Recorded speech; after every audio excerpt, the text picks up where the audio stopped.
আজকে রোহিত শর্মা যেমন ইংল্যান্ডের প্লেয়ারদের বাস দিল, সেই বাসটা কিন্তু তারা কোনোদিনও ভুলবে না। কারণটা হচ্ছে 304 রান করার পরেও সেই রানটাও টার্গেট কমপ্লিট করে, তাও আবার এত কম ওভারে কমপ্লিট করে ফেলে। মানে মাত্র 44 ওভারে টার্গেট কমপ্লিট করে ফেলে, 304 রান করে ফেলে ভারতীয় দল এবং জিতে যায়। মানে ইংল্যান্ডের প্লেয়াররা স্বপ্নও ভাবেনি যে 304 রান করলেও আমরা হেরে যাব, তাও আবার এত বেশি রান টার্গেট দেওয়ার পরেও। মানে ভোলা যায় না, ভুলবে না কোনো দিনও, আমি সেটা বলে দিচ্ছি। কেননা কে যেন বলছিল যে রোহিত শর্মাকে খেলা বাদ দেওয়া উচিত, রোহিত শর্মাকে রিটায়ার নেওয়া উচিত, রোহিত শর্মা না খেললেই ভালো। সে রোহিত শর্মা আজকে ম্যাচ ফিনিশিং পারফরমেন্স দিয়ে দিল। মানে মাত্র 90 বলে 119 রান করে দেখে দিল, সব থেকে সেরা গেম প্লে করে দেখে দিল যে রোহিত শর্মা দা হিটম্যান। দুর্দান্ত কামব্যাক, দুর্দান্ত একটা পারফর্ম করে দেখে দিল।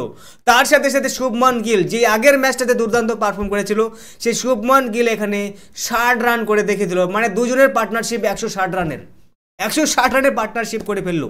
দুর্দান্ত একটা ম্যাচ পারফর্ম করলো ভারতীয় দলের এই দুই ব্যাটসম্যান। এবং তার সাথে সাথে অক্ষর প্যাটেল এখানে 41 রান করলো, শ্রেয়স আইয়ার 44 রান করে দেখে দিল যে ভারতীয় দল যে কোনো মুহূর্তে যে কোনো সিচুয়েশনে সে পজিশনটা বের করে কিভাবে নেয়। সেখানে রান 300 হোক বা 400 রান হোক, সেই রানের টার্গেটটা কমপ্লিট করতে আমাদের সেরকম সময় লাগে না। তবে বিরাট কোহলির জন্য একটা দুঃখ হচ্ছে যে বিরাট কোহলি এখানে না চাইতেও এখানে আউট হয়ে গেল, ক্যাচ আউট হয়ে গেল, মানে এখানে টাচ হয়ে গেল। সে বিরাট কোহলির রিয়াকশনটা কিন্তু ওপি রকম ছিল, ভালো রিয়াকশন ছিল।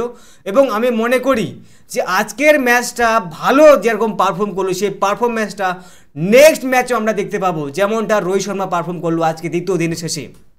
এবং এখনো পর্যন্ত ইংল্যান্ডকে দুটো ম্যাচ হারিয়ে 3টে সিরিজের ম্যাচের মধ্যে 2টো ম্যাচের সিরিজ জিতে নিল ভারতীয় দল। এবং একটা ম্যাচ জিতলেই কিন্তু কেল্লা ফতে।